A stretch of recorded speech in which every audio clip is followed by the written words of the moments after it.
Hey guys, it's Ryan. And Ashley. From Ruining Our Childhood. In case you forgot, because you're listening to this episode right now. Yes. And, we don't get our ads played during other podcasts.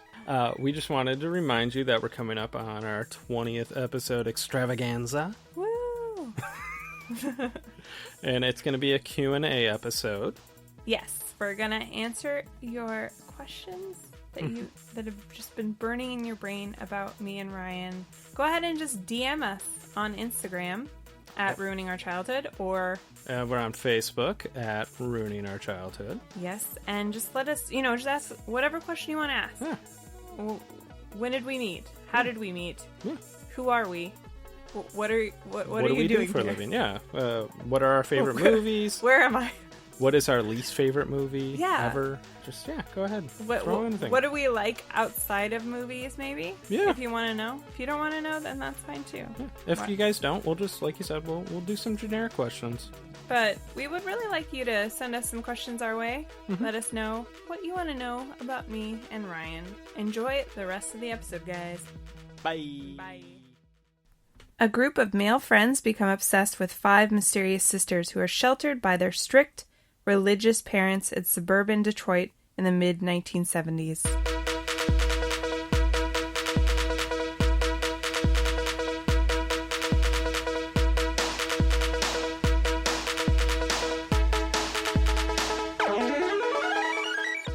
This is Ryan. And this is Ashley. And this is Ruining Our Childhood. A weekly podcast where we remove our childhood goggles and put on our adult bifocals to rewatch and review our favorite movies from the past. That is what this podcast is about. And if you're just joining us, hi, my name's Ashley. Ryan. We already covered that. Yep. Sometimes we like to recover it just in case you weren't listening. In case you're just listening at work and you missed the intro. Yeah, you're not actually listening. You're working, but then you just need to have somebody yapping in your ear for what I do, like a calming effect. Gets me through my day. Yeah. It does. Helps anyway, we're married. Yep. We started this podcast. We watch movies. It's kind of the basis of our early days. Yeah, dating days. We'd get together, watch a movie. That's true. That's what we did. Some of these movies that we're reviewing, I feel like we haven't watched since those days. That's true. Which would have been about 12 years ago. Today we are doing one of my personal favorites as a teenager, The Virgin Suicides, starring Kirsten Dunst. That's the only person I'll say because I don't want to ruin any of the hello there, Shoria. Hello there. It came out in 1999, so it's a 1999 classic. But as Ryan mentioned... Yeah, it was released on May 19th, 1999, which was at the Cannes Film Festival. Right. And then it actually didn't get a wide release in the United States until April 21st of 2000. But we're going to go with the 99 date. Sure, so tell us about 1999. First thing about the movie, it was made for a budget of $6.1 million, and it grossed $10.4 million. It's notable because it was Sofia Coppola's first directorial movie. Correct. Mm-hmm. Big shows in 99, 60 Minutes, The Practice, Touched by an Angel, and the always popular Law and Order. Dun dun. Sorry. Just the original? Just the original, yeah. This was a pre-SVU. I think SVU actually came out in 99. Oh, okay. Well, it but wasn't popular. The fall. Yeah. Obviously. People were rolling with the Jerry Orbach. Yeah, stuff. I mean, he is amazing. So, yeah. Popular songs were Livin' La Vida Loca by Ricky Martin, If You Had My Love by Jennifer Lopez, and Bills, Bills, Bills by Destiny's Child. Awesome. Beyonce and the Supremes. Popular movies: The Matrix, Tarzan, and Big Daddy. We done multiple movies from 1999, so I tried to pick ones that were lower down the list. Right. And I'd just be like, hey, The Phantom Menace was popular and Toy Story 2. And everyone's like, yeah, you told us that 3 times, douchebag. Because we've done like 4 movies from 1999. Yeah. It was a good year. It was a good year. It was a prime of my life. I was 13. That's It's funny because like the website that I always use for like the top 10s, they have a little thing like below the TV shows. They have popular music artists, and there's some dandies on here. Bewitched. Yes. Faith Evans. Sure. Deborah Cox. and everyone's favorite, particularly Tom Haverford, Ja Rule. That's true. Yeah. So. That's true. 99 was a good year. Bewitched, I feel like they did a guest spot on like Sabrina or something. That sounds correct. There's nothing that dates. We don't really talk about TV on here that much, except for when we mention some of our favorite shows, but nothing dates a movie or a TV show like having a one-hit wonder Sometimes guest it's star. not even a hit. They were like a top They're like 40. somebody is trying to push them. Yeah. Yeah, somebody's pushing them. And that one that was on Boy Meets World. yes, because I just watched that episode not that long ago. Yeah. They were like the truck stop. Yeah. Oh, who were they? So No Angel or Nobody's Angel? Somebody like that, yeah. Some band that never had a hit. Never heard of them. Barely scratched probably the Billboard. Yeah. But I remember the song. So this movie, for me, we'll just go straight into it. Mm-hmm. I watched it on Showtime for the first time.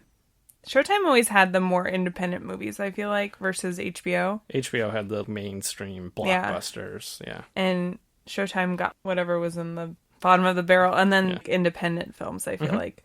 This movie I was really interested in because I like Kirsten Dunst. She was one of my favorite actresses when I was younger because she was in Little Women. I loved Little Women. Mm-hmm. And then Interview with a Vampire. I thought she was amazing. Even that movie scared me as a kid. Mm-hmm. It's just been one maybe we should rewatch because I don't think... It has two of my favorites. One, Bradley Pittman, and one, Thomas Jackson Cruz. Bradley Pittman. That is his actual I know, but it's name. just funny. Cause... Love my Brad Pitt. Anyway, I remember watching this movie and thinking, just being amazed with how dark it is, and I think I was kind of obsessed with it because it was people my age going through all these really deep emotional things. Mm-hmm. And I just like the way it was done. I read the book. I got so obsessed with it. I read the book. I loved it. And then once I could afford to buy the DVD, I bought the DVD. I've rewatched it a couple times, but I probably haven't seen it in a good 10 years at least. That sounds about right. I don't remember. I think I showed it to you. Yeah. Because it was one of my favorite movies. So, yeah. No. For me, it was a movie I remember hearing about. Mm-hmm. I would say this is when more independent movies were getting some more, a little bit of press behind them. Like now, independent movies can do quite well. Yeah. They're because the internet. And also, it seems like in this case, Kirsten Dunst was becoming a fairly decent star in Hollywood, and she was doing a smaller movie. Yeah. Doing more of an artsy film. And like you said, Kirsten Dunst was someone that I was familiar with going back to Jumanji. Jumanji.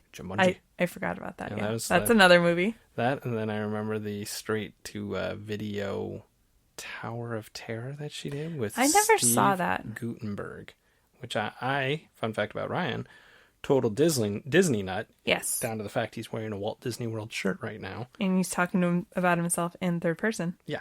Exactly. But it was a movie based around one of my favorite rides. So I watched it. It had the Goots and Kirsten Dunst. But I did not see this movie until you showed it to me. It was a movie I had heard about. Friends watched it, but I never saw it. And then you showed it to me a few years ago. Not a few years ago, about 10 years ago. Yeah. And I remember enjoying it and thinking it was very dark because where I went to school, we had a very religious leaning sector. I don't want to dime out their religion, but they were ultra conservative. I had friends that could tell you how many times they had soda in their life. Well, now how many times they cussed. Now you know who he's talking about. This probably wasn't far off for some of my friends' parents. Yeah. I don't really remember a lot of the movie. I remember the ending, obviously, but it's just one of those things that stuck with me. Mm-hmm.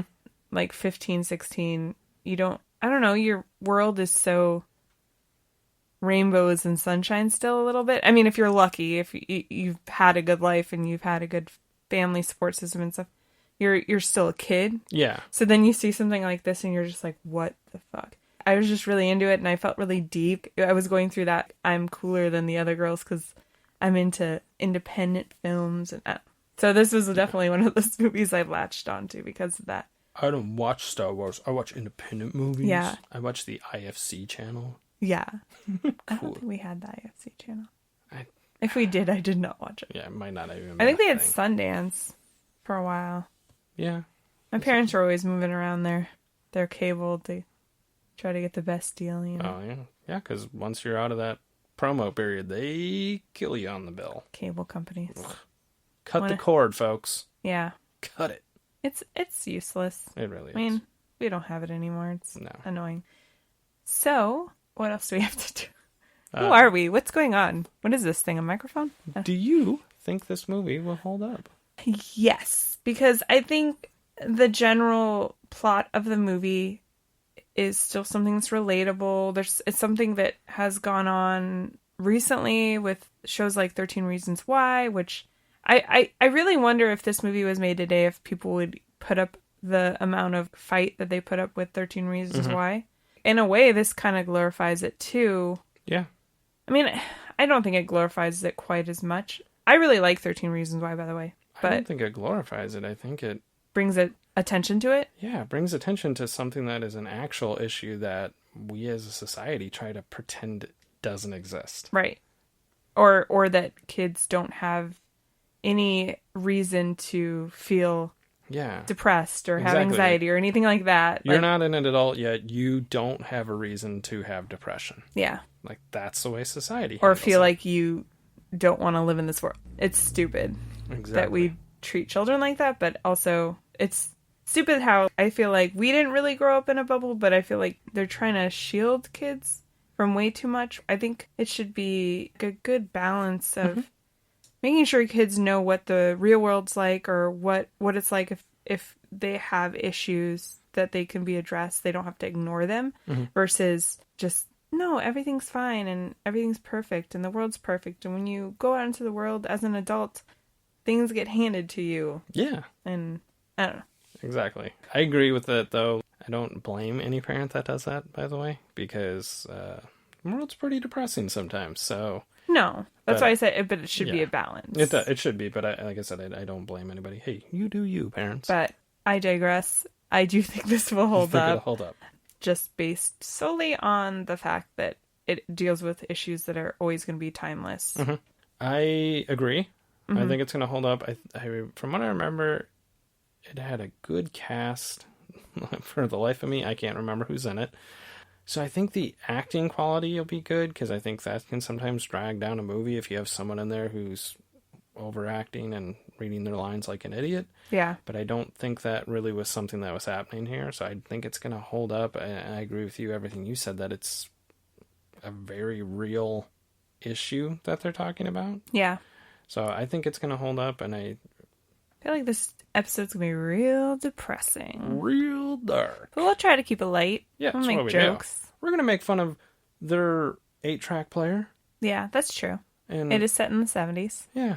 And as we know, having watched movies set in different eras, they really have to make sure you know the time it's set. And if it's Detroit, they got to show you like a car factory, so I'm sure they will. It's Detroit. Yeah, God, of course. That's what I want.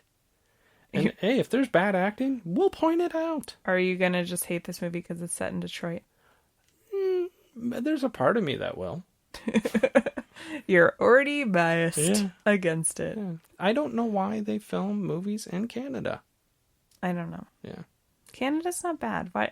I feel bad for Canada when you call Michigan, Canada. Exactly. And if anybody's from Michigan, know that Ryan is from Cleveland, and he's just, you know what it is, right? You know that exactly. The whole Michigan, Ohio State thing. If you don't, it happens. If you live in Michigan and don't know, then what?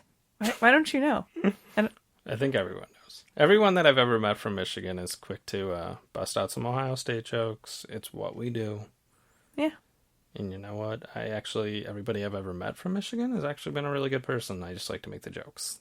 They're all not good people. They're not like tentacle people, and no, they're human. Oh, okay. Yeah. Because the way you talk about them, they're good peeps. Where can this movie be found for streaming purposes? It looks like, according to Google, you can rent it on all the other channels that I've talked about: Vudu, YouTube, Amazon Prime, Google Play. Blah, blah, blah. Mm-hmm. But also, it says it's free on some sort of channel called Tubi. Oh. Or Tubi. Tubi? Tubi? Tubi. I've never heard of it, and if it's something that's like a thing, then I'm sorry. I'm old and I have no clue.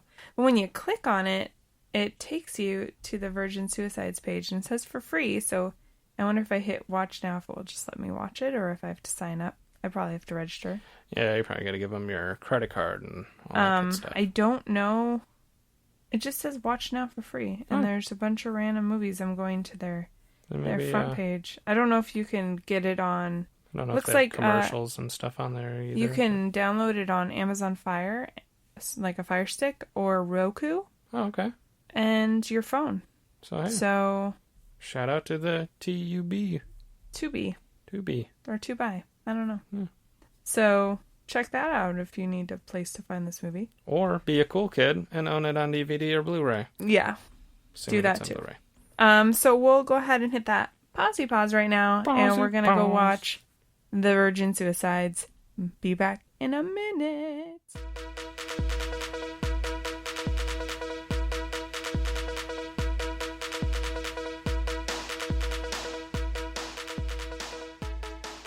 Okay, and we just finished watching The Virgin Suicides, and we're going to go ahead and break down our movie like we always do. Sounds like Rupert's trying to come down the hall to break it down with us.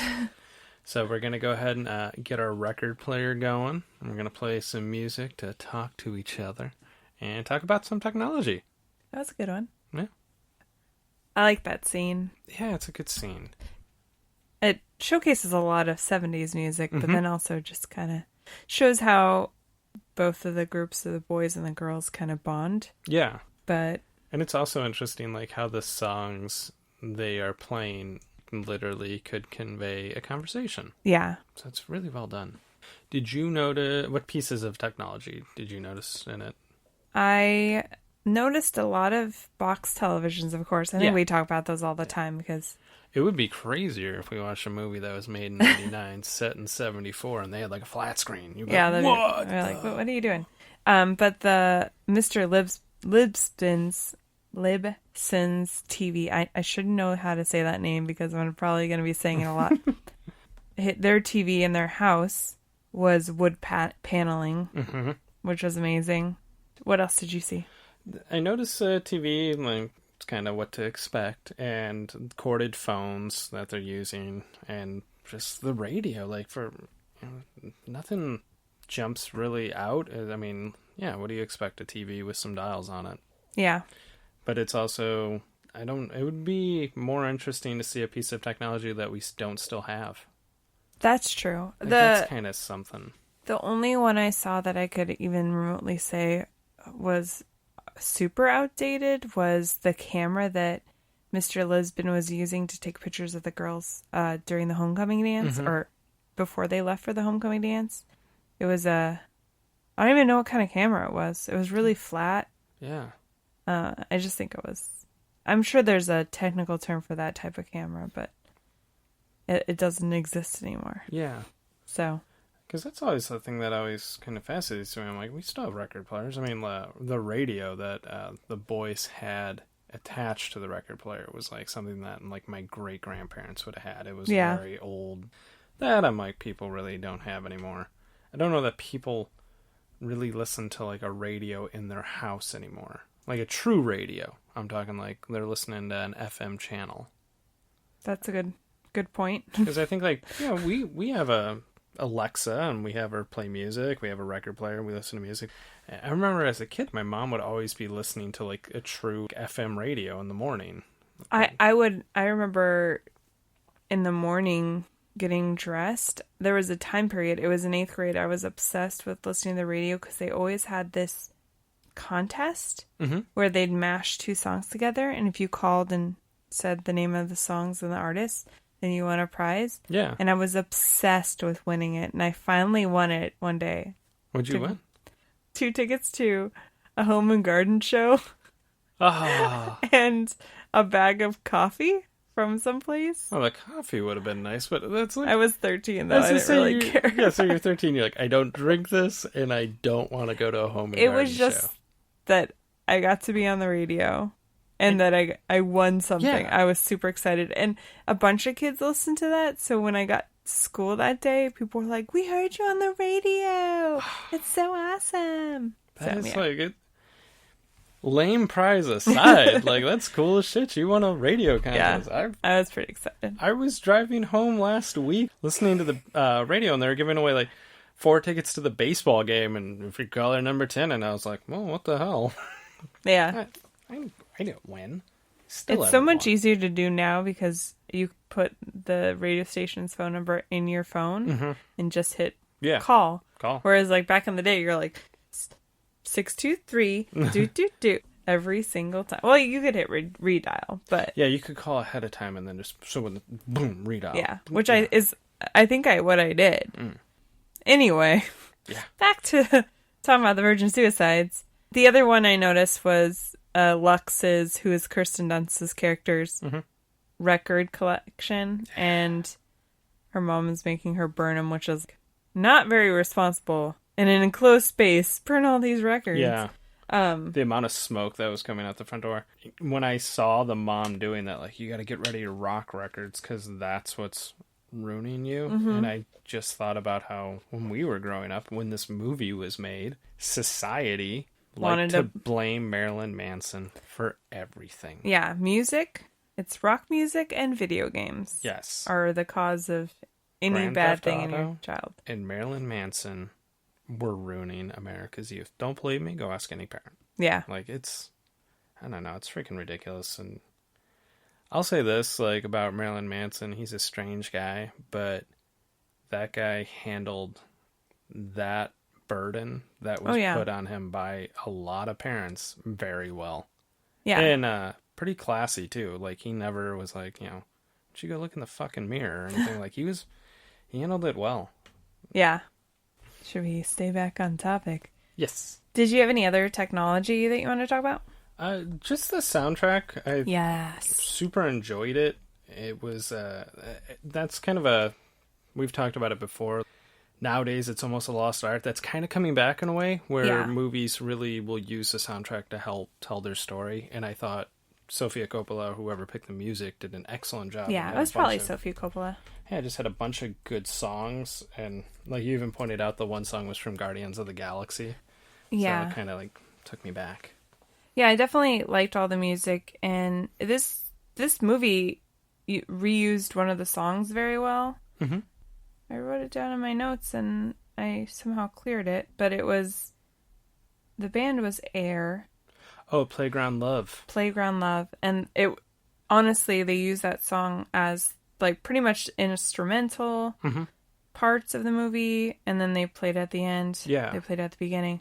It did have this kind of, it really went with the movie very well. It was kind of subtle and mysterious and interesting. No, it was really just a good soundtrack. Very underrated. For all I know, it was a super well-selling soundtrack. But it was good. I think I downloaded some of the songs on Kazaa or LimeWire. I know for sure.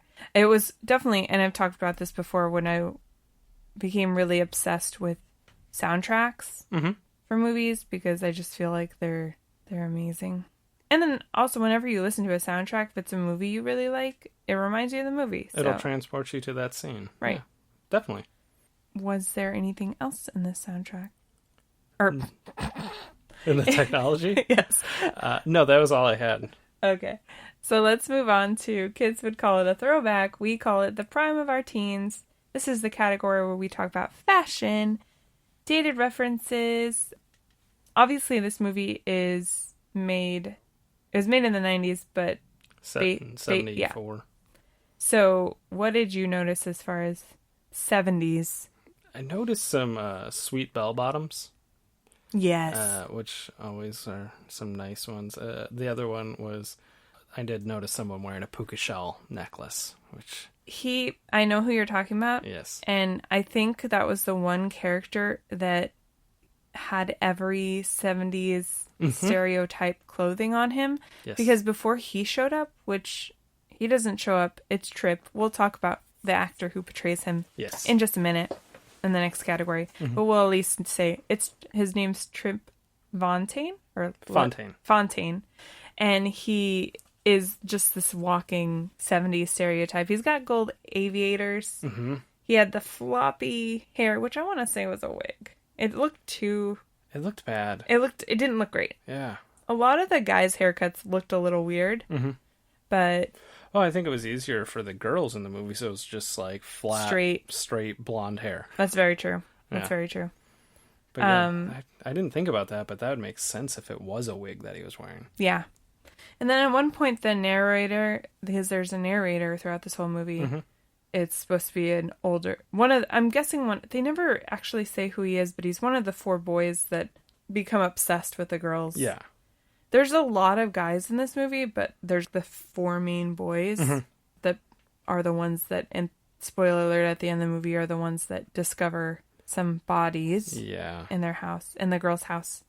But the narrator talks about the girls' homecoming dresses mm-hmm. and how their mom made them look like sacks. Yeah. But it seemed like when they all went to the dance, it seemed like most of the girls, the extras, were wearing almost the exact same dresses. Yeah. Occasionally you'd see one with like a better color, because mm-hmm.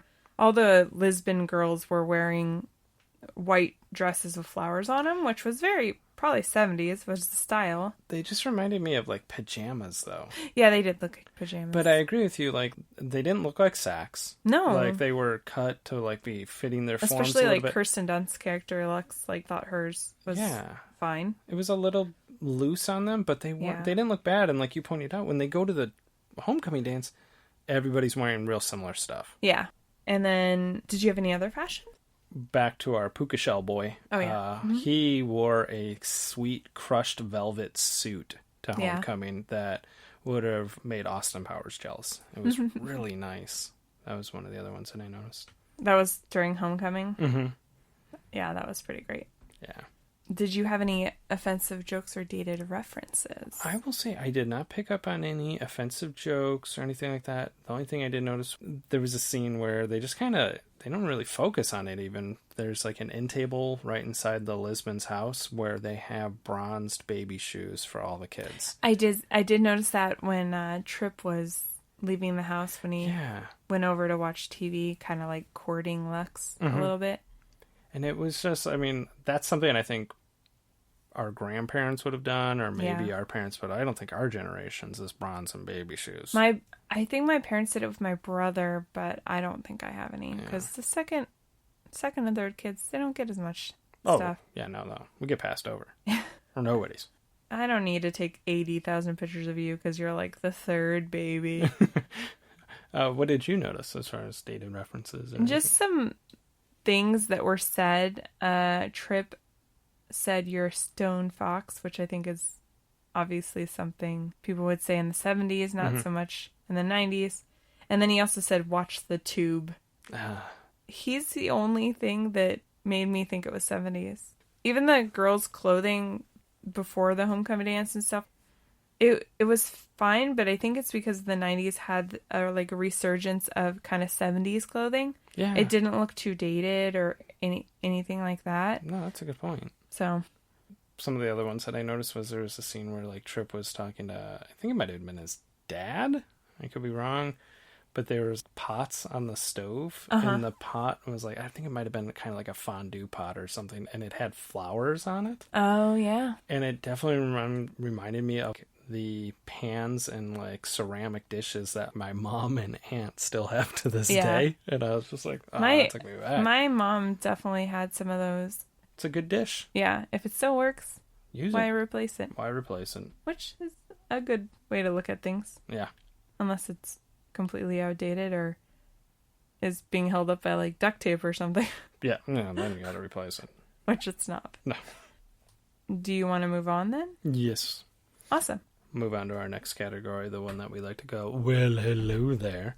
It's a category where we talk about any cameos or famous or recognizable actors or actresses we may have forgot were in the film, and there was a bunch.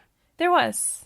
The first one I want to say, because I don't know if you noticed this, but I looked it up. The narrator?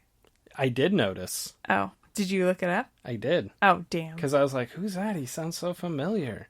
It's Giovanna Ribisi. Ribisi. Yeah. How are you saying it on the Gone in 60 Seconds? Rabisby. A Rabisby? I think I gave him a V. You gave him an extra I in there? Yeah, I gave it whole extra syllable. Way more syllables. Yeah. I never realized he was the narrator voice. And I've seen this movie like 7 times. Yeah. The first one I picked up on was, we've talked about him, Trip Fontaine, superstar actor Josh Hartnett. Yep. Mm-hmm. And, yeah. That was the prime of his career, I would say. I mean, maybe not the prime, but the beginning of the prime. Beginning, yeah. Like when he was just it seemed like he was in everything. Yeah, he was blowing up till like 2002. Yeah, for sure. And then, I know he still acts, so I'm not going to be like, oh, he doesn't act, but he's not as mainstream as he was. I guess would be the nice way of saying it. I know he did Penny Dreadful. He still acts. Yeah, he's still an actor, but he's not the draw that he was when he was younger, for sure. Mm-hmm. Really, honestly, the first one I noticed was there's a character named Paul, and he had slick back hair, and he was one of the kids that the 4 main boys talked to a lot. And he was kind of in their group, and he had said he was the one that discovered Cecilia's body in the very beginning. Yeah. Like that she had slit her wrists in the bathtub, spoiler alert. But his name is Robert Schwartzman. Mm-hmm. He was in Princess Diaries. Oh. And he's brother to Jason Schwartzman, which means he's related to Sofia Coppola because he's like her cousin.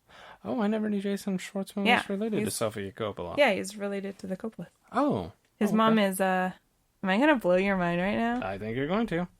His mom is Talia Shire?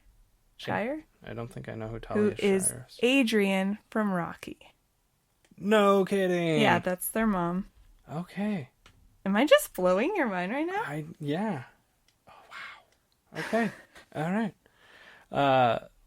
Some of the other ones that I noticed were not so... There was an appearance by everyone's favorite actor, Hayden Christensen. Yes. There's no reason. He's so young and baby looking, which is crazy because when did... He wasn't in them until like 2002 was the first one he was in. That's like 3 or 4 years later, and I guess puberty. Yeah. But he, everyone's favorite Star Wars actor. He did nothing to ruin the franchise. You know what, though? Just such a good actor. He was in a show before Star Wars called Higher Ground. And I want to say AJ Cook is in it, who is one of the sisters. Yes. And it was about, like, these delinquent kids that went to a camp. And I want to say it was on the Family Channel. Mm-hmm. Or whatever it was called at the time. I think it was called the Family Channel. Or Fox Family. Yeah, it would have been one of those. It changed like 30 times. Now it's Freeform. Yes. And it was called Higher Ground, and it was like they went to a camp, there were delinquents, and it was on for like 2 seasons, I believe. And I had the biggest crush on him from that show. So when he got cast as Anakin Skywalker, I was like, you were happy. Yes. But then, boy, it wasn't great. No. It wasn't great. You did mention AJ Cook, who I recognize from, she's in one of my favorite crap-tastic movies that we might have to review at one point, Out Cold. Out Cold, yes. Yeah, that's... She was like the main person, right? Or I mean the main girl. Main girl, yeah. Yeah. I get her confused with... What's that one actress? Like maybe Bonnie Somerville? They kind of have similar looks. Yeah, I can see that. But... Definitely AJ Cook. Danny DeVito was in a small part. He played Cecilia's psychologist, I guess? Yeah, psychologist. After she tried to commit suicide the first time and wasn't successful. He had a small part in it. Who else? The parents. Superstar actor James Wood plays Mr. Lisman, who I've gotten to the point in my life whenever I hear his voice, I just think of Hades. Yeah. Which is just weird, because, I mean, James Woods has been in a ton of things, but that's where my mind goes when I hear him. That's true. Yeah. Or I think of James Woods on Family Guy. Yeah, James Woods, hi. And Kathleen Turner as plays Mrs. Libsins. I cannot talk.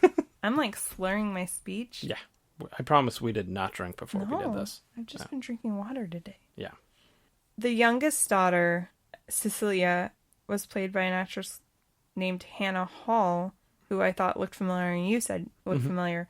And I looked her up, and she played the young Jenny in Forrest Gump. So basically the girl that says, "Run, Forrest, run," which is one of the most iconic lines. In cinema. Yeah. Yeah. So. Yeah. I don't know why before we rewatched this movie, because it had been a few years. I don't know why I thought the Cecilia part was played by Misha Barton for some. Oh. But I think it's because I confused that with like The Sixth Sense, which she kind of looked similar. She was like this blonde girl in a nightgown, and that's but what I pictured. I think I was confusing them. Misha Barton's in The Sixth Sense? Yes, she plays the little girl that is like my mind throwing up and. Oh. When's the last time you saw that movie? 1999. Okay.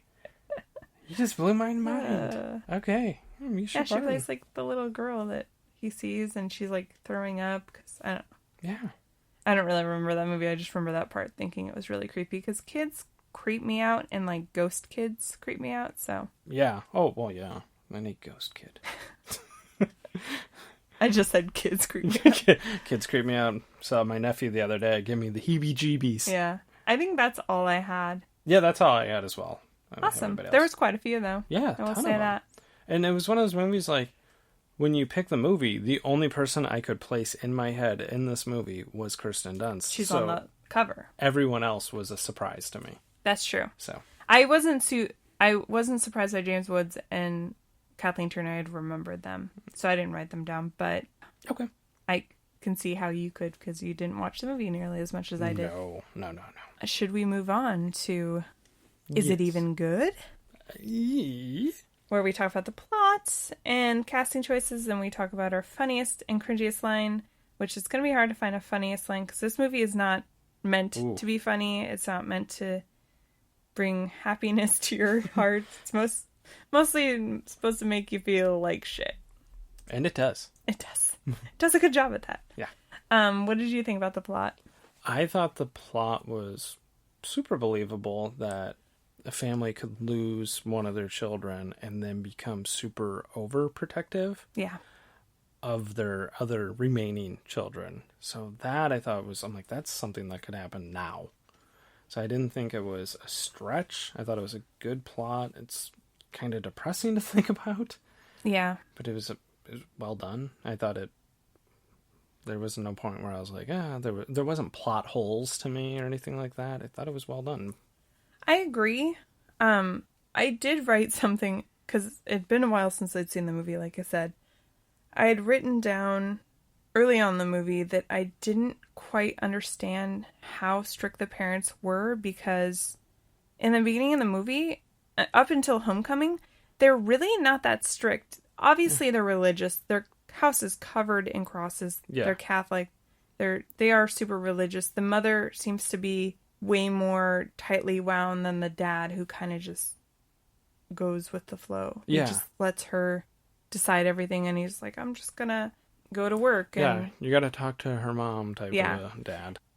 I feel like at the beginning you don't really understand how one of the daughters could kill themselves for their parents being so strict. So it didn't quite add up. And it wasn't until later in the movie, when Lux is at homecoming, she misses her curfew, she comes home in the morning. Yeah. And that's when, like, her mom kind of goes crazy and tightens the reins, pulls them out of school. I mean, I can't understand why they would choose to do that instead of, like, run away. But at the same time, I understood where they felt like they were being oppressed by their parents, and where they didn't know where their lives were going to be, because their mom essentially locked them in their rooms forever. She became super overprotective. But it wasn't, I don't know, it was very subtle, because it wasn't like parents were like beating them. They seemed to like their parents. Yeah. But I think they just, at the end of the day, their mom was really old school. And they were growing up in a time where women were becoming more free to be who they were, and they weren't so much proper. And obviously their mother didn't like that. And Lux was like the embodiment of... Yeah. Rebellion. Yes. A little bit. Yeah. Pretty much. I don't know. What did you think about the casting choices? I thought the casting choices were really good when I took into consideration, like, the ages. I know, like, Kirsten Dunst, I think, was portraying someone that was 15, but 14. So, and she was closer to probably 16 or 17 as far as filming.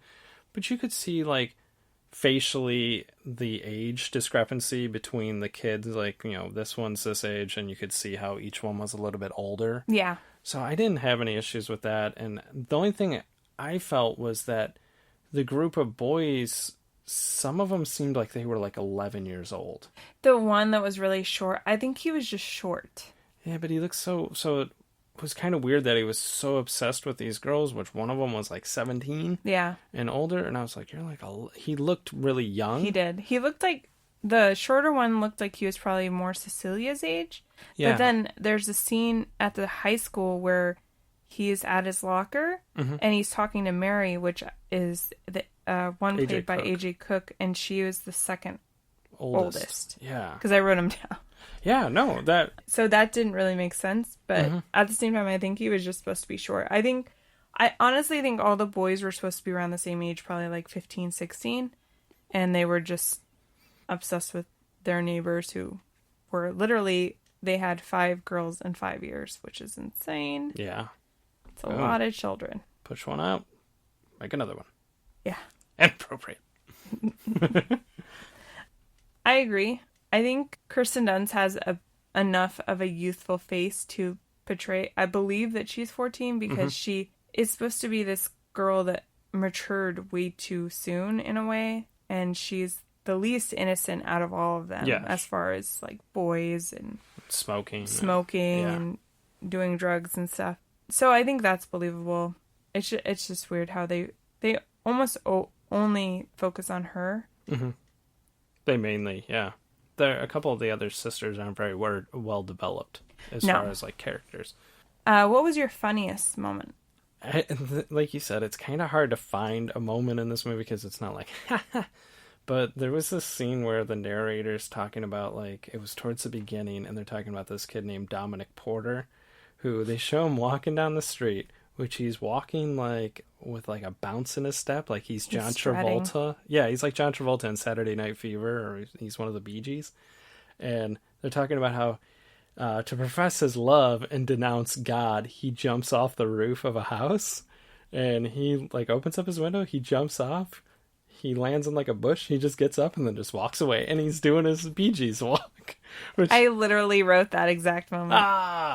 Because honestly, that was the only... there was a couple times when it was still kind of lighthearted, but it gets dark very quick because Cecile attempts suicide for the second time and actually successful very soon in the movie, so it gets pretty depressing pretty quick. Yeah, no, it does take a real dark turn, so that was kind of a fun moment. Yeah, because he's just strutting. Yeah. And I looked up that kid. You couldn't see his face, but when I was looking up the cast, he had a picture. Because a lot of the boys in their little group, with the exception of the actor that I can't find his name. I was just talking about him. It's something Tucker. Jonathan Tucker. Jonathan Tucker, because I was just telling you that he's actually in the new Charlie's Angels movie. Yes. And he's been in a bunch of stuff. Yeah, he's very consistently acted. But the kid that plays Dominic, which is that kid that you're talking about, I looked him up and he's on Arrow. Oh. Yeah. I didn't really I mean, he looks familiar, but he's not like super duper famous, but he is on Arrow. And let's see here. Oh, I'm looking at his Wikipedia, and he was in Scott Pilgrim vs. the World. Yes. Yeah. I don't know who he played on Scott Pilgrim. Elevator Hipster. Yeah. So, not huge a part. Huge part. Huge, pivotal role for that movie. But, yeah, I mean, he still acts. Literally, most of the kids that were in the main group of boys, their only acting credit is this movie. Oh, wow. So, yeah.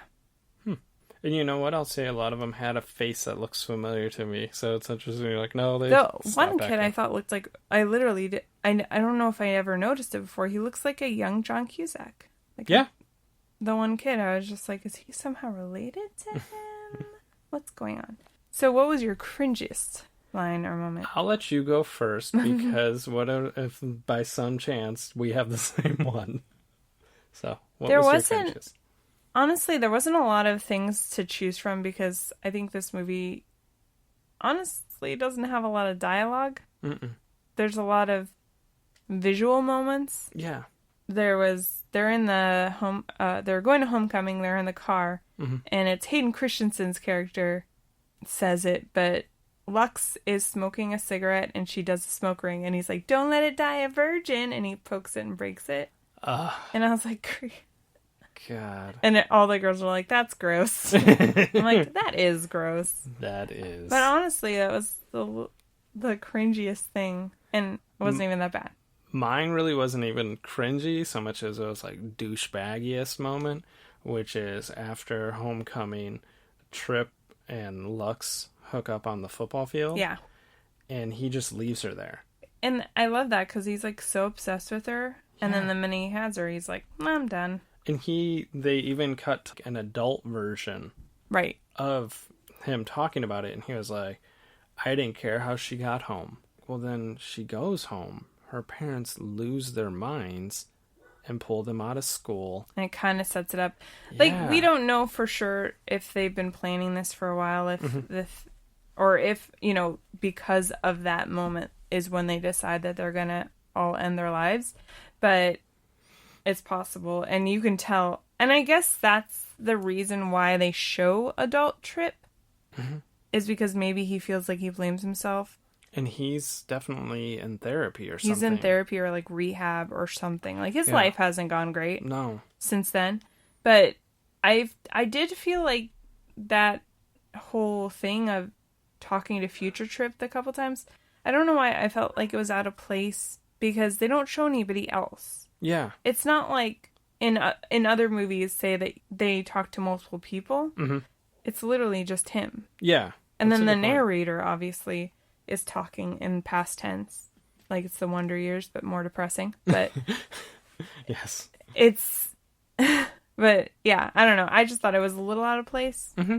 But at the same time, I guess it did show that he was affected by their deaths as well. Yeah.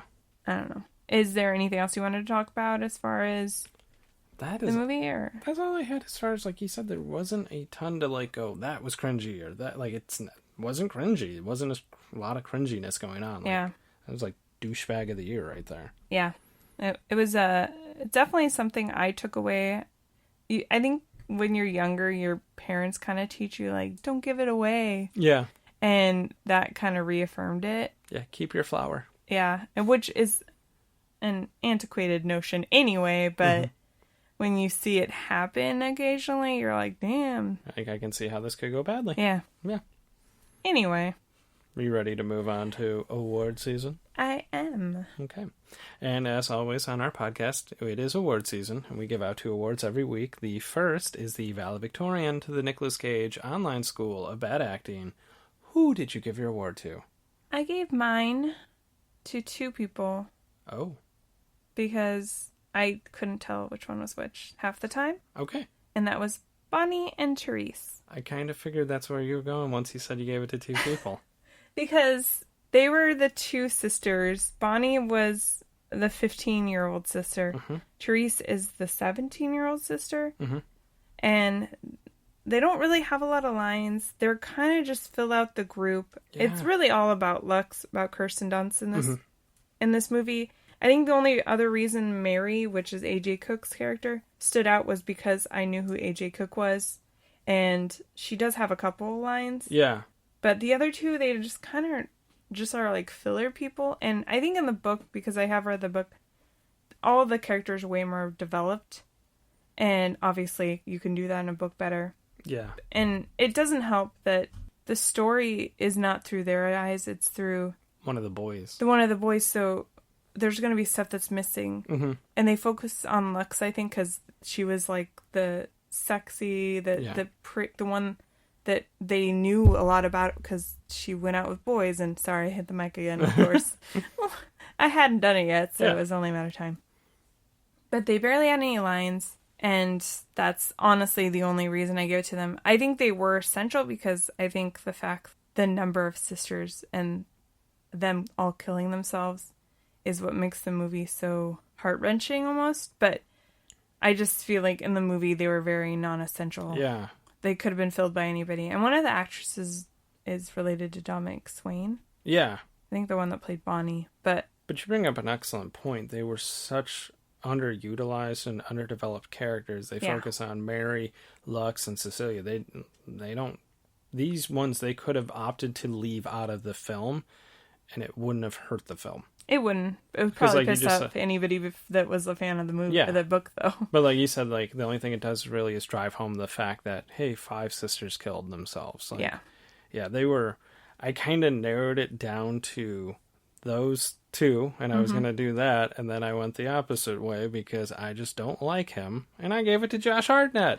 Oh, wow. Yeah, because I think he's so robotic, and he's supposed to play this charming, and he does it a little bit. He's a little charming at times, but I'm like, you lack charisma. I see which it. is why I think he ended up not being a thing in life. So I went the Josh Hartnett route, and I got to kick him while he's down because I'm a jerk. But we said, he's not super down. He still works. No, he still works, but he's I mean, you can only be a teen heartthrob for a little while. It'd be weird if you were still a teen heartthrob when you're like 45. He's not 45, but... There's that girl that was on Saved by the Bell and Pretty Little Liars, she's like pushing 50 playing a teenager. Oh, so. I can't remember her name. Yeah, I don't remember her name either, but yeah. So I think they could have got somebody better to play that role, because I think that character is supposed to be charming, and he, in my opinion, ruins these girls' lives. Kinda, yeah. Yeah, get somebody better. His character frustrates me. I think in the book he's more of a dick and more charming, and you get why all these girls are obsessed with him. Mm-hmm. But in this, he just seemed like, yeah, girls liked him, but the only person he cared about was Lux. And then the minute he got her, he was just like, meh. And he didn't, there's movies where you can kind of see like, hey, he's going to be a jerk later. He doesn't really give you that impression. No, because he's all sad, and I think his 2 dads, I think that's what they were trying to say. He had 2 dads. Like, we're giving him a pep talk on how to ask her out. Yeah. And curveball. He's a prick. Yeah. He's just like all the other boys that just want to get in her pants. Yeah. Not cool. Yeah. We'll move on to our Thomas J. Hanks Award for Exceptional Acting. Who was your pick? I pick the same person. Huh? I said I feel like we're going to pick the same person. Probably. I picked Kirsten Dunst. There is actors out there that it's unfortunate that I don't see that much of their acting, so I forget how good of actors they are. Yeah. And I would put her in that boat because, like, there was a time period where I saw some of her movies. I saw this, and I saw Dick, and Bring It On, and I enjoyed them. And then all of a sudden they'll do, like, one movie that I don't like, and it sours me on them. And in this case, it was called Spider-Man 3. And so you forget, like... There was a reason, like, they were cast in a lot of roles, and they were a big thing for a while, and she definitely was fantastic in this. Yeah. So, she was the most enjoyable part, and depressing part, too, at the fact, like, she's, like, the scene where she's talking to those boys when they come to, like, sneak them out of the house, and she's so cool, like, yeah, come on inside. And she just goes off and kills herself, while knowing that her sisters have already done it. Yeah. And I'm like, ooh, you are like a stone cold serial killer. A little bit, but also I didn't notice, and all the times I watch this movie I've never noticed, but when she turns back to the kid to look at him, when she's walking away, she has like tears in her eyes. And I never noticed it. I picked up on that, yeah. Because I kind of forgot that her sisters had pretty much already killed themselves, and she was kind of the last one. Yeah. Just opening the door for these boys to go. Also, by the way, it's fucked up. Yeah. Like, why did you do that to these boys? These boys that were like, nice and cared about you. Were you thinking that in a way they would free you and discover you because maybe you thought your parents wouldn't tell the truth about what happened to them? Or would... I don't know. It's just weird that they would do that to the boys. Or maybe they were... fucked up. Maybe they resented the boys because the boys had all this freedom and they chose it to be obsessed with them.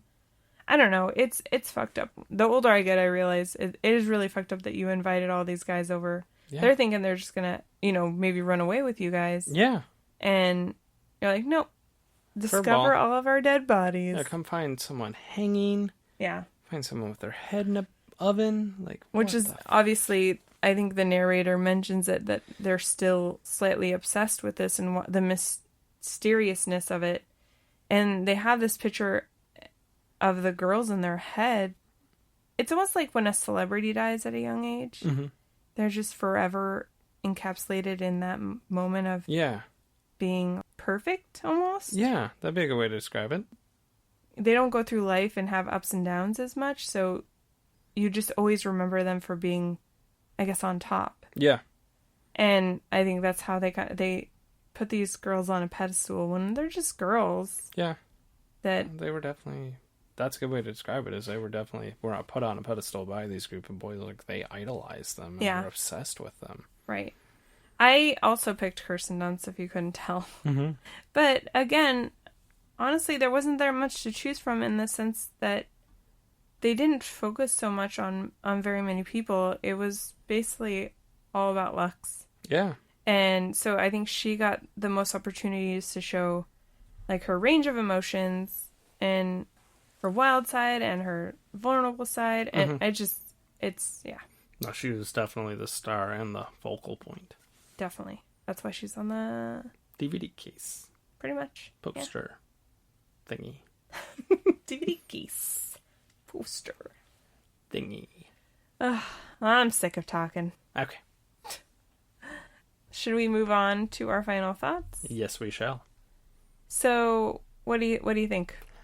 I definitely thought it held up. I didn't think there was really no part of the movie where I was like, oh, this is questionable. Like, no. They do a good job at establishing themselves in the time period where it's set in. The writings could be better, I think. Could be they could develop more of these characters. They actually kept it really closely to the book. I was looking up something because I remembered there was a part of the book that it didn't, they changed in the movie. Mm-hmm. And I was trying to remember it, so I looked it up, and a lot of the dialogue is from the book. Sofia Coppola did a very good job about keeping it very close to the source material. Mm-hmm. Sorry, I didn't mean to interrupt you. No. But the one part that they did change was at the end, when all the girls commit suicide, Mary actually lives. Oh. And so there's this last chapter of her surviving, and she's at home by herself. And so they really develop her as a character, and then she ends up killing herself at the end of the book. I think time restraints and stuff, they were just we're just gonna have them all do it together. Yeah. So do you think it holds up? I do. I thought it held up really well. I think more so than any movie that we've watched.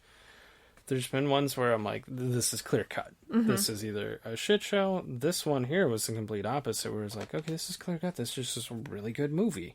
It really is. It's well done, and I agree that it does hold up. It's kind of timeless because it is set in the 70s, and it's just got this hauntingly beautiful setup. Mm-hmm. And honestly, the source material and the premise of the book is pretty timeless too. Yeah, definitely. So we agree. Yeah. Good movie. Yeah, it was a good movie. I like it. Yeah. Still enjoy it thoroughly. So go us. Yeah. As always, consider throwing us a review and a subscribe on iTunes. Yeah. And also tell them to share with their friends and family. There you go. I'm just reading off the thing. Yeah. I mean, if you like us, which I know some of you do because you've told us. Yes. Which is super nice. We appreciate it. I really appreciate it. Yeah, we do. I don't know why I'm talking like that. I don't know why you're talking like that, because it definitely is nice to know that we have some fans out there that really enjoy the podcast, and we appreciate anyone telling us that. Also, we always ask, if you think of a movie you'd like to possibly watch us give a review to, go ahead and shoot us a message on any platform. Yes. I look at those things. Yes. We are on the Instagrams at Ruining Our Childhood. Mm-hmm. Sorry. God, we're both yawning like crazy. I think I need coffee. Yes, we do. We're also on Facebook at Ruining Our Childhood. And then over on the Twitter at the ROC Movie Podcast. Yes. And yeah, I think that's it, guys. Bye. I hope you enjoyed this episode. Bye. Bye. Hey, guys. We want to talk to you a little bit about the Podcoin app. Yes! The Podcoin app. It pays you to listen to Ruining Our Childhood, as well as your other favorite podcasts. You can use the Podcoin you earn to claim gift cards for some of your favorite stores. What? Starbucks? Check. Amazon? Correct. Target. Seriously, guys, this is pretty legit. Join the Podcoin app today on iPhone or Android, and I said join, but I meant download. You've got to download and it. use code RUINING to get 300 Podcoin just for signing up. That's 300 Podcoin for using RUINING. That's how you spell ruining, just in case you don't know that. Yes. So if you're basically listening to podcasts all day anyways while you're working or driving or doing anything, might as well make some money off the deal. Am I right? Yeah, totally. I mean, free coffee for something you're already doing sounds fantastic. It does sound fantastic. Take a shot. So go give the Podcoin app a try today. And also don't forget to listen to Ruining Our Childhood and make some money, guys. Okay. Bye.